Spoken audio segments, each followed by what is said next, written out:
Hello, and welcome to our webinar, The Royal Opera at Covent Garden.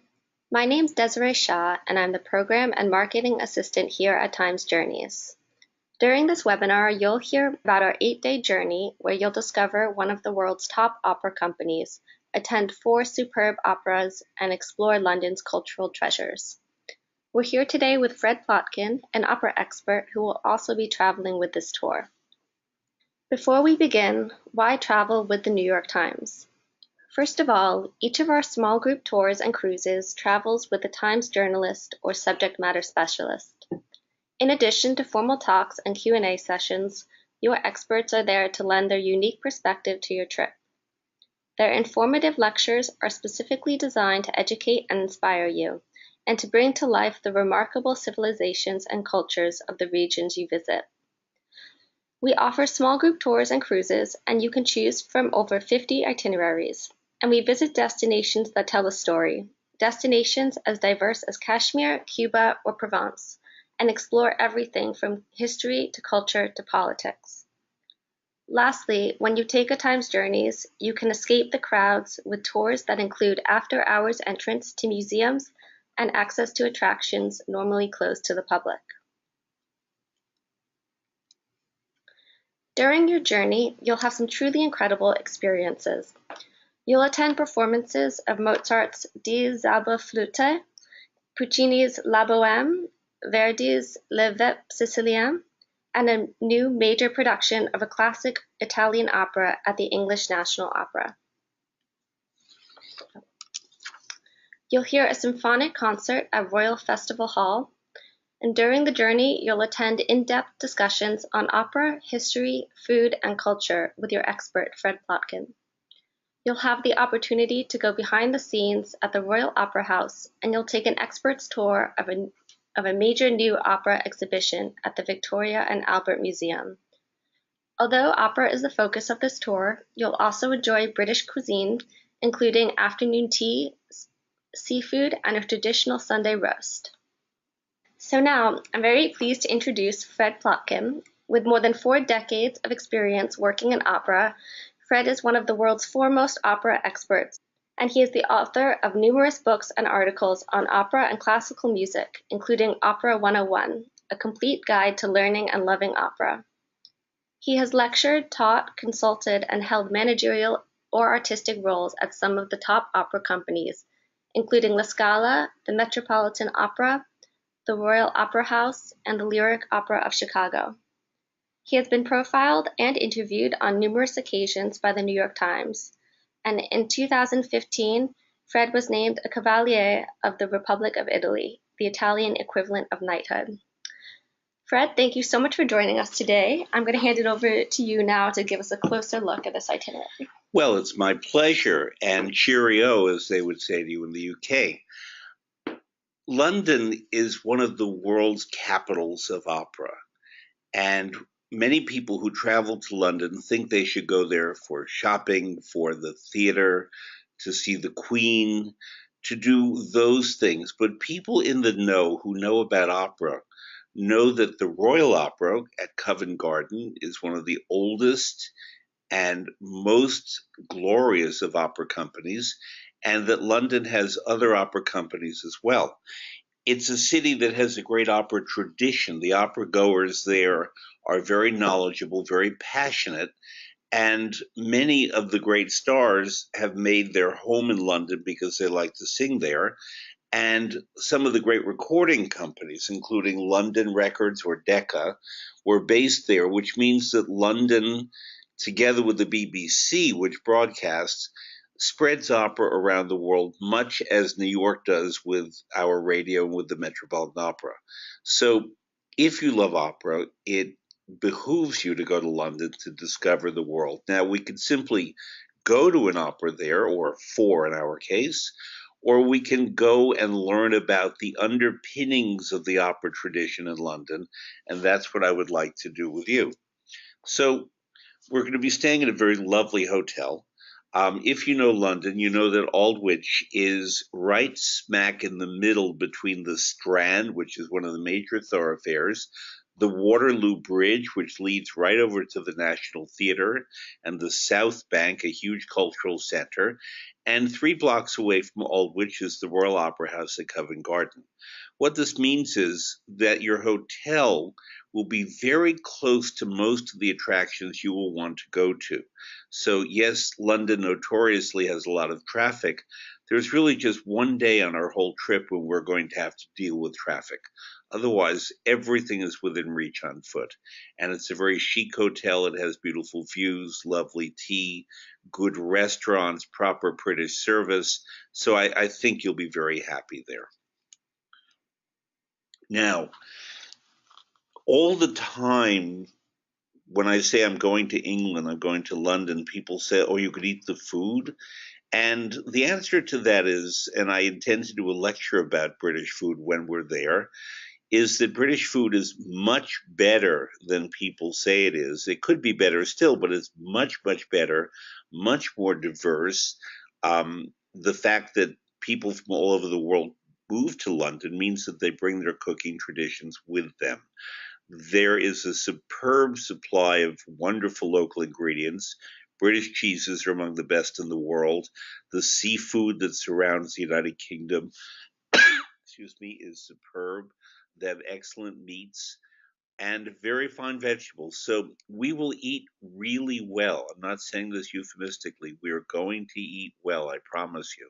So do make fine dining in London part of your anticipation of the experience. Of course, opera as well is something that we would want to go to. Puccini, who wrote La Boheme, um, loved London. Puccini went there from Italy a fair amount, and when he was there at the beginning of the 20th century, he saw a play in English by an American playwright, and the name of the play was Madame Butterfly. And although he spoke no English, it was in London that he got the inspiration to write Madama Butterfly. And so, therefore, we thank London for that. We will be hearing his opera La Boheme, the Bohemian Girl. What is important for you to know, I know that you've all seen it and you love La Boheme, is that this will be a new production. It will be by Richard Jones, who's one of the finest stage directors in the world. And it has an excellent cast. One of the performers will be Nadine Sierra, an American soprano who just won the Richard Tucker Foundation Award, which is like the Heisman Trophy of opera. So, although she's only 28 years old, she's already a major artist and major talent, and will be making her Covent Garden debut with this production. Mariusz Kwiecien, an excellent baritone that many of you know, will be in the production as well. So, even if you've seen Bohème 10 times, 30 times, it doesn't matter. It's a classic. And when you see it in a new Richard Jones production with great singers, it's worth going again. Wolfgang Amadeus Mozart also visited London. He performed there. And we will be seeing his opera, Die Zauberflöte, The Magic Flute. Covent Garden has a beautiful production of that as well. And I plan to talk to you about the Magic Flute when there. It's the first opera we will see because it can be perceived on so many levels. It is, at its base, a fable. It is the story of young love. It is the story of people trying to stick to the rules in life, even if they don't understand what life is throwing at them. And this is something we'll contend with. It's also the story of humanity, of human relations, of fairness, kindness, of trying to find light in a world of darkness. And the opera can and should be perceived both as a simple fable and as a story about every single thing that all of us deal with. It's a very existential opera, and at the same time, musically, it has some of the most divine music ever written. So we're always ready for Die Zauberflöte by Wolfgang Amadeus Mozart. And then there's Giuseppe Verdi. Verdi also visited London. He produced an opera, I Masnadieri, at Covent Garden. And we will be seeing an opera by Verdi that is one of his great works, but it doesn't come around very often. And to me, part of the interest was to hear an opera that is by the greatest or one of the very greatest of opera composers, but one that's not as seen as often as La Traviata and Rigoletto and Aida. And Les Vêpres Siciliennes was the French language version of an opera that you might know as I Vespri Siciliani, the Sicilian Vespers. And Verdi wrote it as part of a cry for national unity in Italy. It has what I think is his best overture for all of his operas. It has great choruses and arias and lots of drama and lots of Sturm und Drang.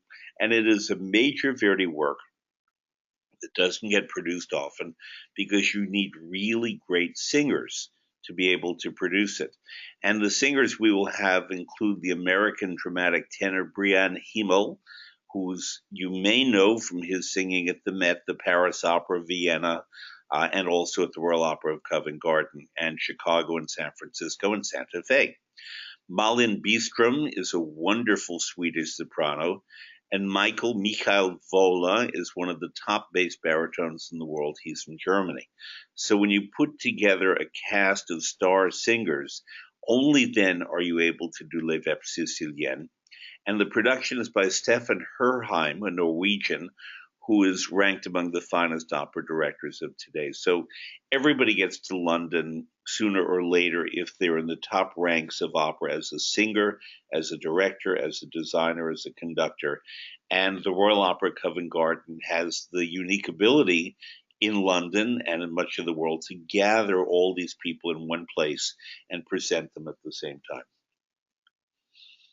So let me go through the trip just a little bit with you so you can have a sense of the guidelines. And obviously I'll be welcoming questions, so do have them. We will be arriving on a Friday, October 6th, and we will be going to the Aldwych Hotel. Arrivals are on your own because people will be coming from all over the world for this trip, not just the US, but from Australia, New Zealand, South America, Asia, other parts of Europe. So people will get there and we'll meet at the hotel and we'll have a lovely welcoming dinner at a restaurant nearby after you've settled in. The next is a Saturday, and you'll wake up, you'll have a good English breakfast, and then we'll meet, and I'll talk to you about opera in London in general, although that will be a theme for the week, and then specifically get into all the details that you may or may not know about Die Zauberflöte, about Mozart's magic flute. We will go to the opera at the Royal Opera, and then afterwards, it's a matinee, we will have high tea, which is one of the most civilized and glorious things one can do in England, and that will be at the Savoy Hotel. I've programmed an evening off on that Saturday night for a couple of reasons. One is that I've programmed this trip so that you will have 3 or 4 slots on your own to go to the theater, because many people want to go to theater in London as well as opera, and we will be smack in the middle of the West End of the theater district.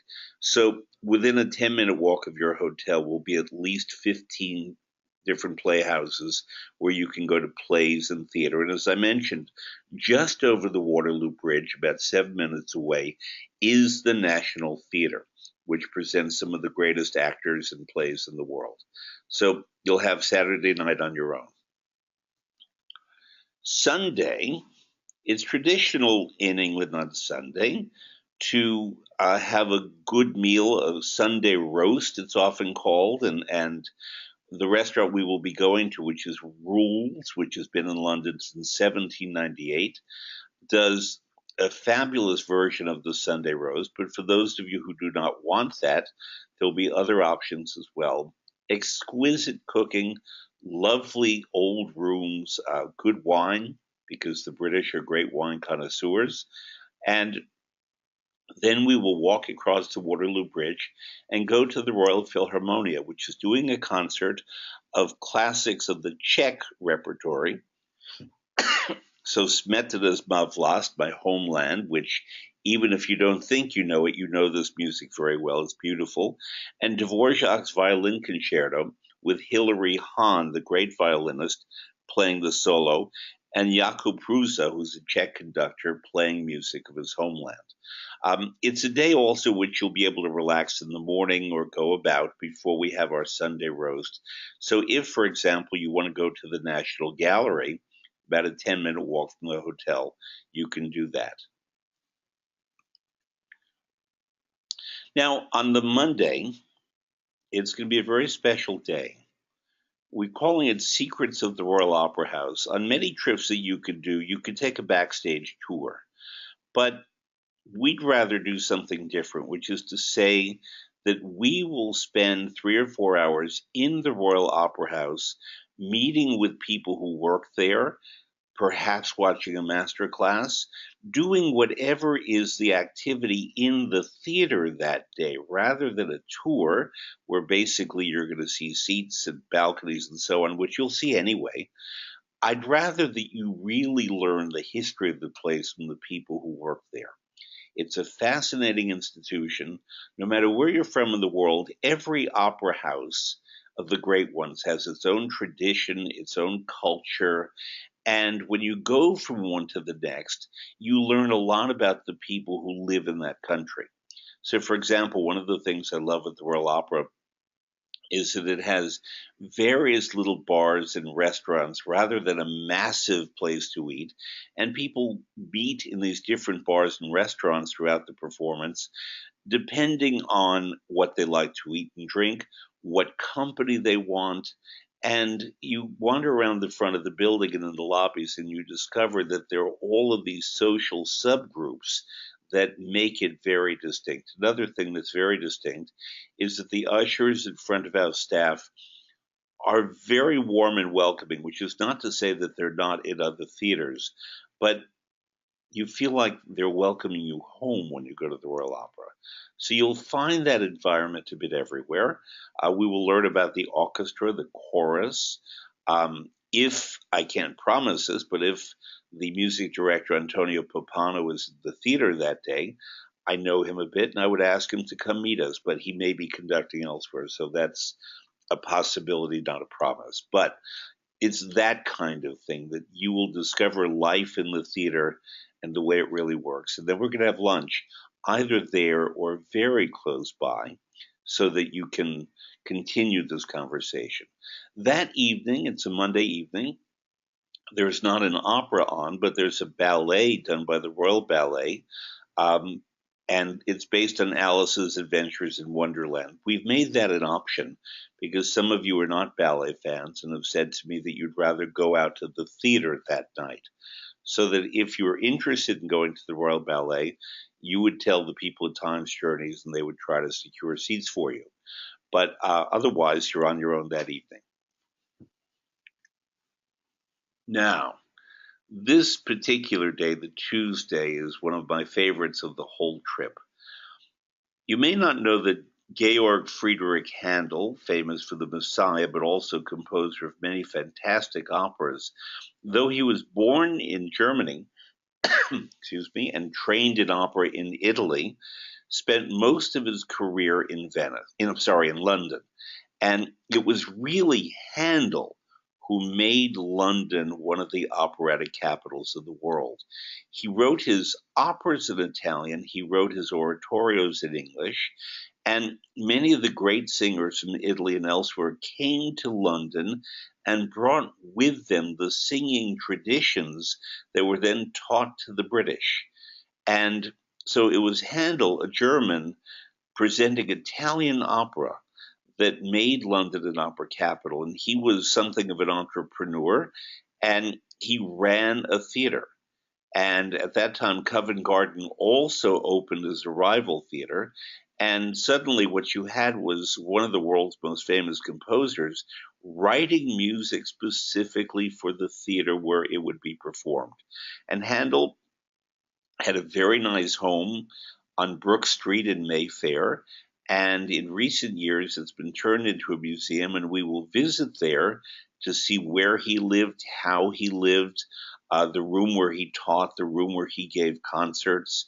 And it's a wonderful slice of London that even most opera goers know nothing about. And a little interesting footnote, when the American rock musician Jimi Hendrix moved to London in the 1960s, he moved into Handel's house. It was not then a museum. So that there's a separate room dedicated to Jimi Hendrix, of all things, in the middle of this museum about Handel. And then people ask me, why, Fred, did you decide to do this trip in early October to London? Because there's great opera at the Royal Opera all the time.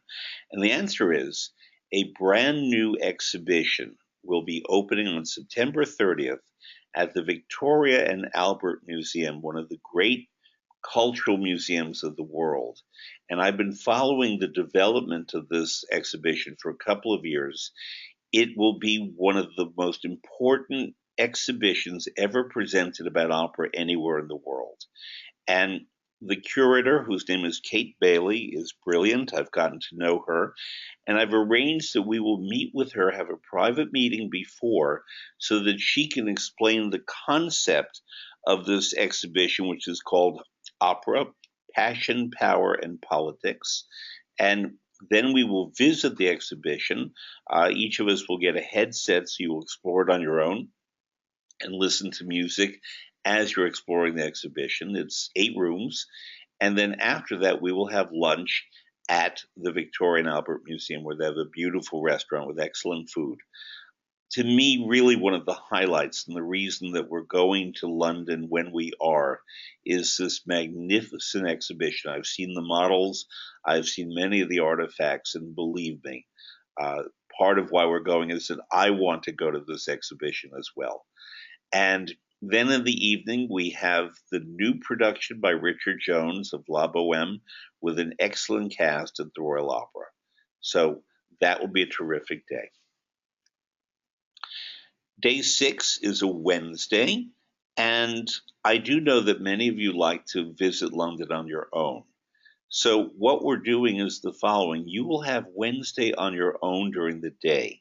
Wednesday is the day when many theater matinees take place. You can go shopping. You can do whatever it is you want to do in London.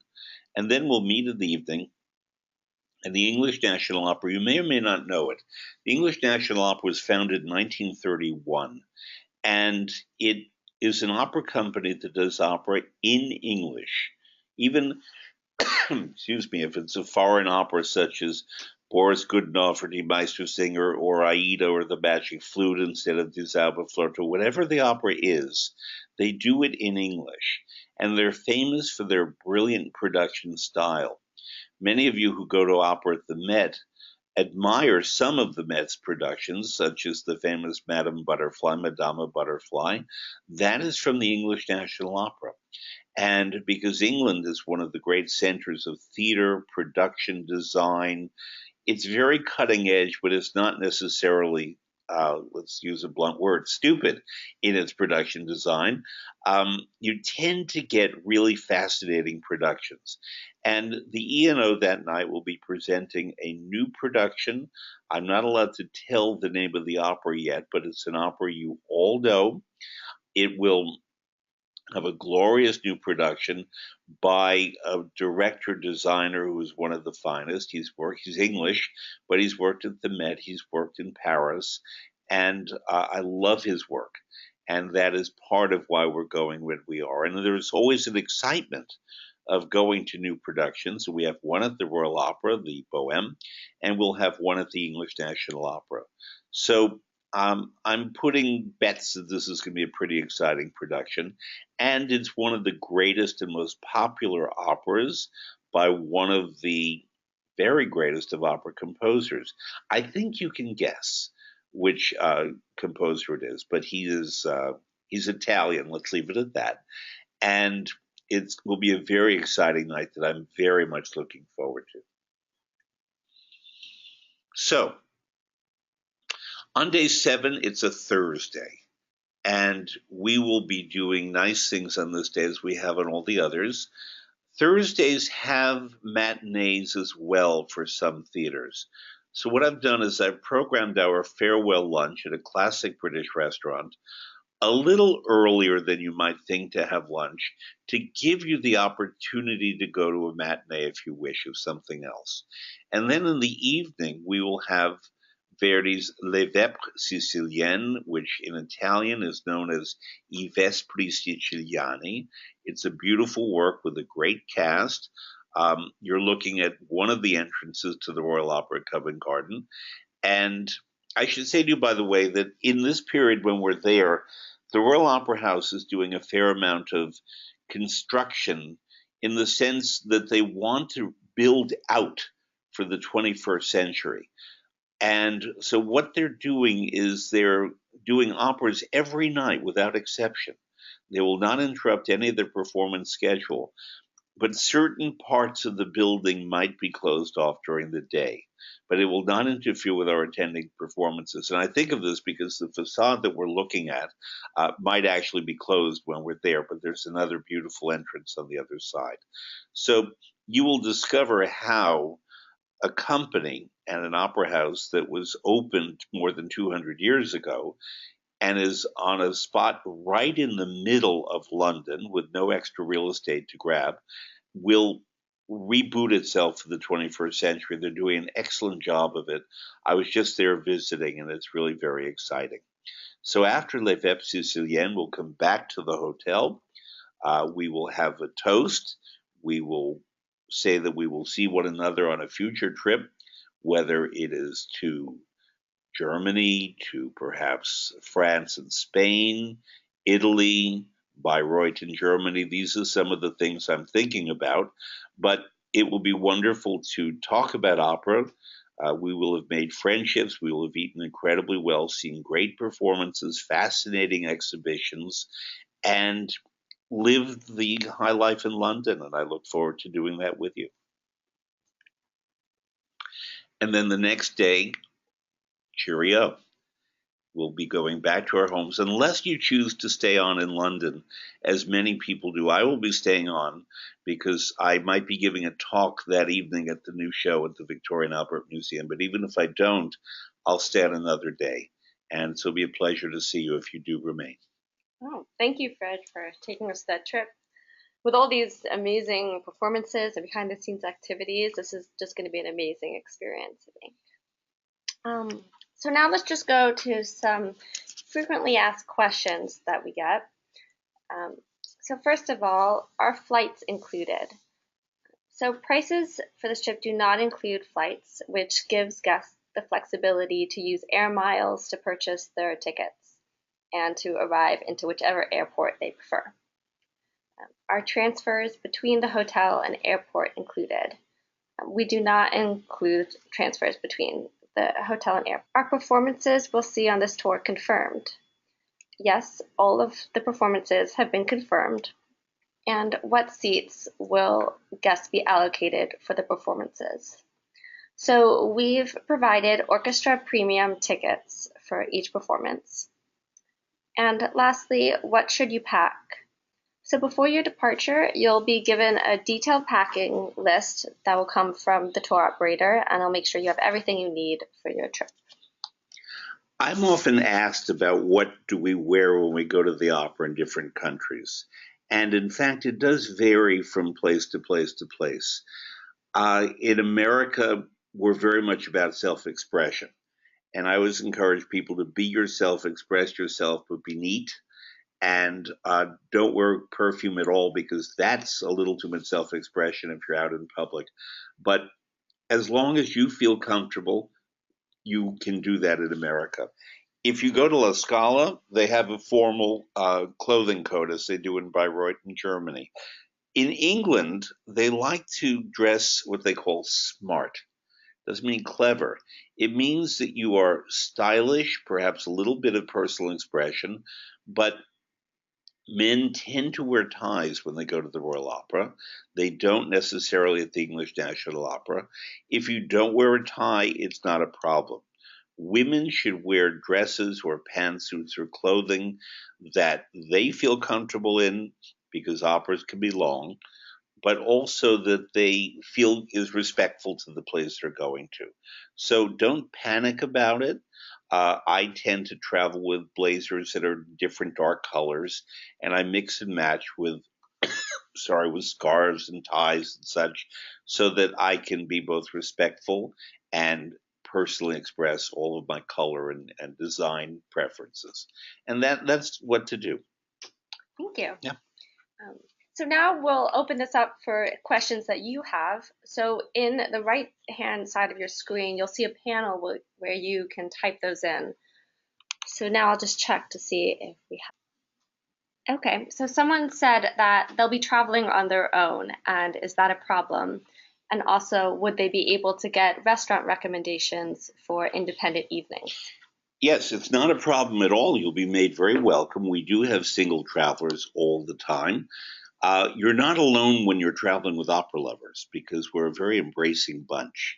And so, for that reason, you can count on making friendships. And if you want at times to be on your own, you can certainly do that. And as regards restaurant recommendations, I compile a list. I've already begun. I have about 30 restaurants already for my London list. And as you get to know me, you'll discover that I'm not necessarily fancy. And I like for people to taste things that are typical and local. So on my list, I have a fish and chip shop. Now it's very humble. It's very, to look at it, it's nothing to look at, except the fish and chips are very good. And that's what you want to do in London. And by the way, this brings to mind, I'm doing a trip for Times Journeys to San Francisco from June 27th to July 2nd or 3rd. And that will be a trip that many people have signed up for already. There are a couple of spots left. And I thought of that because I've compiled an excellent restaurant list for San Francisco, which is one of the great eating cities of the world. So there, particularly, we'll be discovering the food life, the market life. We're going to have a cooking class from a James Beard award-winning chef. We're going to do wine tastings. So all of that in addition. In London, there's will be excellent food, as I told you, but a lot of that you can explore either with the group or on your own. So someone's also asked, what if they're new to opera? Is this trip still a good choice for them? This happens to be a particularly good trip for you, as is the San Francisco. In fact, both of them are trips that have classics. I don't want to call them war horses, but Bohème by Puccini is the perfect introductory opera. The Magic Flute by Mozart has some of the most gorgeous music ever written. So even if the story seems complex, and I will help you with that, um, you will be completely transported by the music. The opera being presented at the English National Opera by a very famous Italian composer is a big grand opera. It's one of the great works. You've heard of it. And on April 27th, you'll be able to know what it is. And so for that reason, that one too. And nothing wrong with going to Les Vepes Siciliennes, which is less known, but many opera lovers are traveling to London specifically to hear that one because they don't get to hear it very often, especially with a great cast. And the music is fantastic anyway, so you'll love it. Will there be any time to visit museums or go shopping during the free time in London? Absolutely. So you have part of Sunday. You have Saturday night if you wish.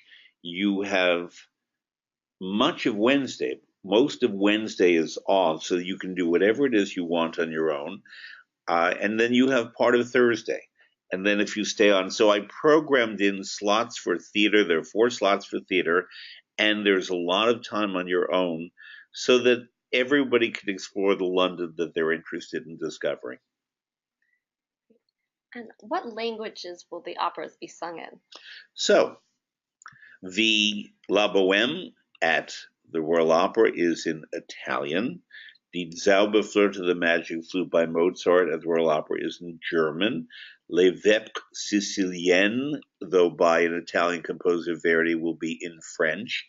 And the masterpiece of the English National Opera will be in English. So we get a wonderful panoply of operatic languages: Italian, German, French, and English.